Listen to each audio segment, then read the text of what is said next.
쉴 새 없이 물을 퍼나르고 한 방울이라도 덜 쓰려고 안간힘을 씁니다. 하지만 강릉의 생활용수를 책임지는 저수지는 더 메말라가고 있습니다. 강릉시의 오늘 발표는 무대책이나 다름없었습니다. 저 소식 조승영 기자입니다. 강릉의 한 가정집입니다. 세탁기 안에 빨래가 가득 찼습니다. 하지만 돌릴 수 없습니다. 이웃집에도 바구니 2개에 이틀치 빨래가 모였습니다. 마당 한쪽 수도 계량기는 거의 잠가놨습니다. 단수가 되면은 최악이라 생각하죠. 그 최악 상황을 피하기 위해서 나름대로 절수운동에 적극 동참하고 있고. 연마을로 가봤습니다. 산에서 흘러내려온 물을 막아서 모아놨습니다. 이 물을 여과해 1600제곱미터 시금치밭에 뿌립니다. 될 수 있으면 지하수를 쓰는 거고 이제 꼭 필요한 물만 상수도로 쓰는 거죠. 가뭄으로 재난 사태가 선포된 강릉엔 오늘부터 평소 4분의 1 수준의 수돗물이 공급되기 시작했습니다. 장사하는 사람도 예외는 아닙니다. 세차하겠다는 사람이 없어 세차장 바닥은 바싹 말랐고 한 식당은 점심에만 영업하고 저녁 장사는 접었습니다. 어떻게 아끼시는지 누구보다 이제 많이 느끼고 많이 보는데 저희가 아무것도 안 하고 가만히 있자니 마음이 상당히 불편하더라고요. 대규모 숙박시설도 물 절약에 나섰습니다. 한 호텔은 물 소비가 많은 수영장과 사우나 운영을 중단했습니다. 이렇게 시민들이 십시일반 물을 아끼는 동안 한쪽에선 물을 모으느라 안간힘을 쏟습니다. 국가소방동원령으로 전국에서 동원된 소방차들이 정수장에 줄을 섰습니다. 인근 지자체에서 받아온 정수된 물을 쏟아붓습니다. 아침까지 근무 시간이 그때까지니까 새벽이라도 계속 물을 급수를 했으면 싶은 그런 마음입니다. 강릉 지역 주요 상수원인 오봉 저수지에도 살수차가 계속해서 물을 실어 나릅니다. 이런 노력에도 저수율은 오늘 14.5%로 어제보다 0.4%포인트 더 떨어졌습니다. 남은 물로 25일 정도 버틸 수 있습니다. JTBC 조승현입니다. 네, 현장을 바로 연결하겠습니다. 강릉 오봉 저수지에 조승현 기자가 나가 있습니다.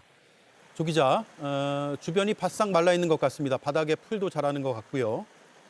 저수지 맞습니까? 네, 그렇습니다. 정확하게는 저수지 상류입니다. 이곳은 강릉 왕산천의 하천이 흐르던 자리입니다.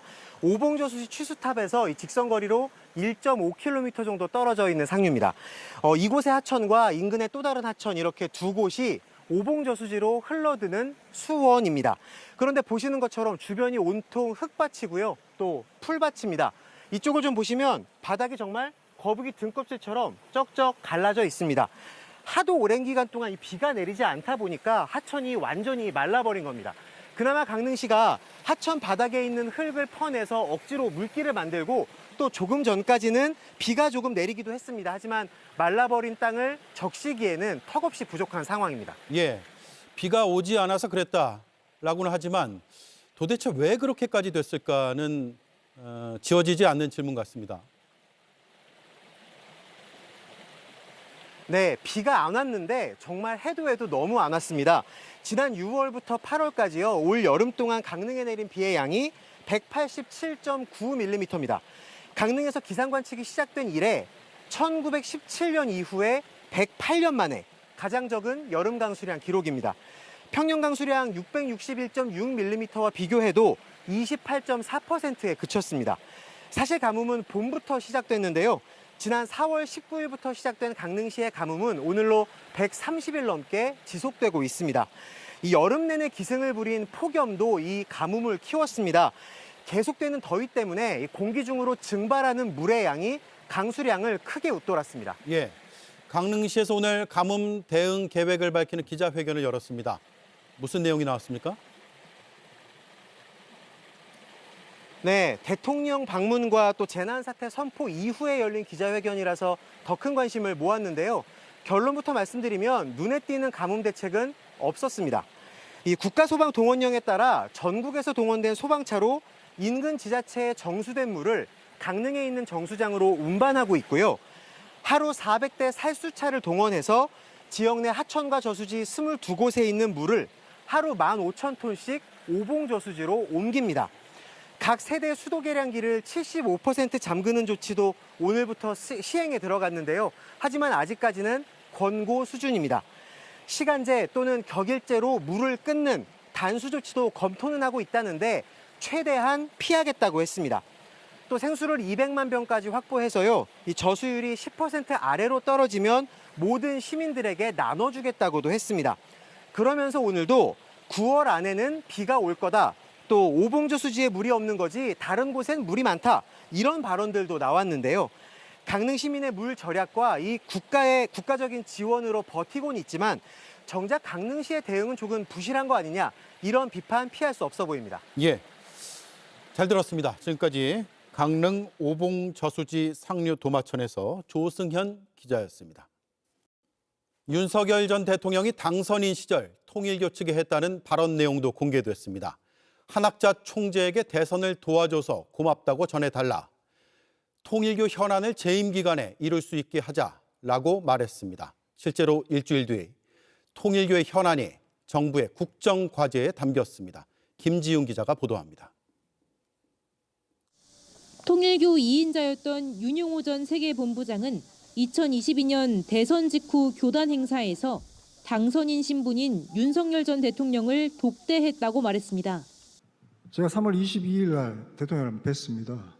1시간 독대를 했습니다. 많은 얘기가 있었습니다. 특검의 공소장에 따르면 윤 전 대통령은 실제로 이날 윤용호 씨를 만난 것으로 조사됐습니다. 윤핵관인 권성동 의원이 윤 씨를 데리고 서울 종로구 통이동에 있는 당선인 사무실을 찾았고 1시간 동안 접견이 이루어졌던 겁니다.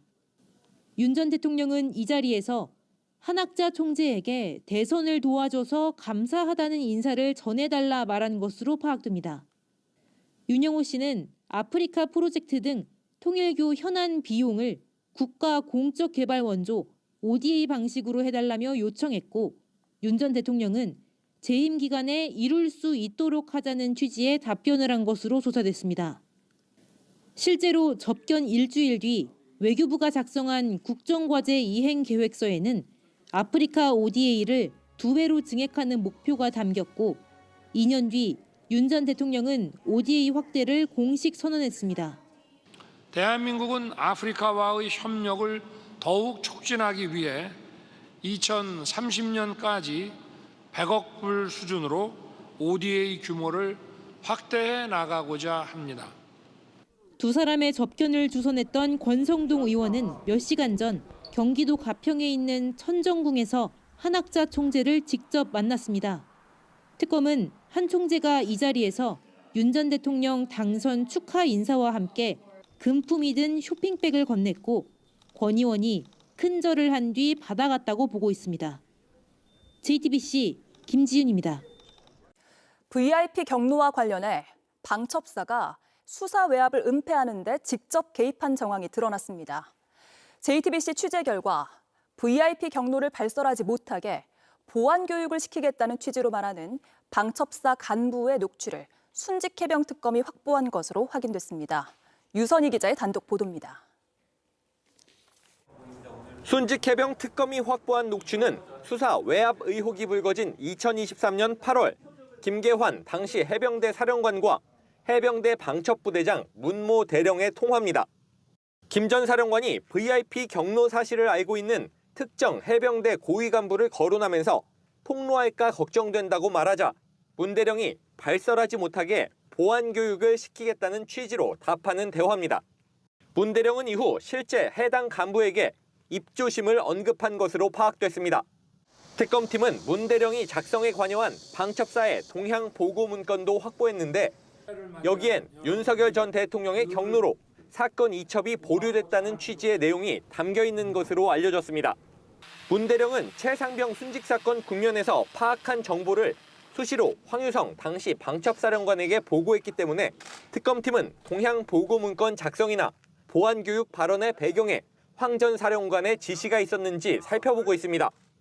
황 전 사령관은 국가안보실이 해병대 수사단의 수사 계획서를 받아간 다음 날 이종섭 당시 국방부 장관, 임종득 당시 국가안보실 2차장, 이시원 당시 공직기강 비서관에게 전화를 받았고 김 전 사령관이 국회에 나와 안보실과 통화는 한 번만 했다고 거짓말한 직후엔 임기훈 국방비서관, 조태용 국가안보실장과 연속으로 통화했습니다.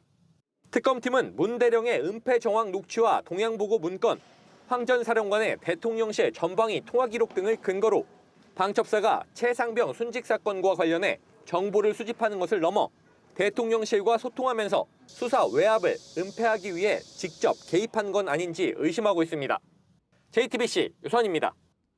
구치소 체포 시도에 대해 윤석열 전 대통령 측은 인권 침해라고 주장해왔습니다. 하지만 국회 법사위원들이 본 CCTV 영상 속 모습은 그 주장과 거리가 멉니다. 속옷 차림에 반말로 최순실도 스스로 나왔다. 내가 검사 오래 했다. 이런 말까지 서슴지 않았습니다. 한민정 기자의 보도를 보신 뒤 영상을 보고 온 장경태 민주당 의원을 인터뷰하겠습니다. 내가 체포영장 거부하면 집행 못하는 거라는 취지의 발언은 무슨 조선시대의 왕을 보는 것 같았습니다. 오히려 교도관이나 이런 사람들을 협박하듯이 하는 법의 지식을 가지고 공무 집행을 스스로 방해하고. 윤석열 전 대통령에 대한 체포영장 집행 당시 상황이 담긴 구치소 CCTV 영상을 본 국회 법사위원들의 반응입니다. 지난달 1일 1차 시도 때의 약 24분 분량 영상 속 윤 전 대통령은 속옷 차림으로 드러누운 모습이었습니다. 지난달 8일 2차 체포영장 집행 때도 마찬가지였습니다. 속옷 차림으로 자리에 앉아서 성경책으로 보이는 책을 읽고 있으면서 집행을 거부했습니다. 한때 대통령이셨던 분이 이렇게까지 하시냐라고까지 얘기했는데도 불구하고 계속 거부했습니다. 약 54분 분량 영상에는 반말로 저항하는 윤 전 대통령 육성도 생생히 담겼습니다. 검사를 27년 했는데 합법이면 자발적으로 안 나가겠냐고 하거나 최순실이 자발적으로 조사를 받으러 나오게 한 건 검사의 능력이라는 식이었습니다. 이를 들은 교도관이 당신이 가고 싶은 데만 갈 수 있는 게 아니라고 해도 막무가내였습니다. 법사위원들은 2차 체포 시도 과정에서 다쳤다는 윤 전 대통령의 주장은 거짓말이라고 판단했습니다. 윤 전 대통령이 다리를 꼬고 앉아있는 의자를 통째로 들어올려 빼내려 했을 뿐 신체에 직접 물리력을 행사한 건 아니라는 겁니다. 집행 불능으로 최종 정리가 되니 혼자 스스로 일어나서 변호인에게 걸어가는 모습까지 영상에 확인이 됐습니다. 법사위는 CCTV 영상을 국민에게 공개할지는 나중에 다시 논의해 결정하기로 했는데 윤 전 대통령 측은 망신 주기 의도로 열람도 위법하다고 반발했습니다. JTBC 한민정입니다. JTBC 뉴스를 시청해 주셔서 고맙습니다. 저희는 저녁 6시 30분 뉴스룸에서 뵙겠습니다.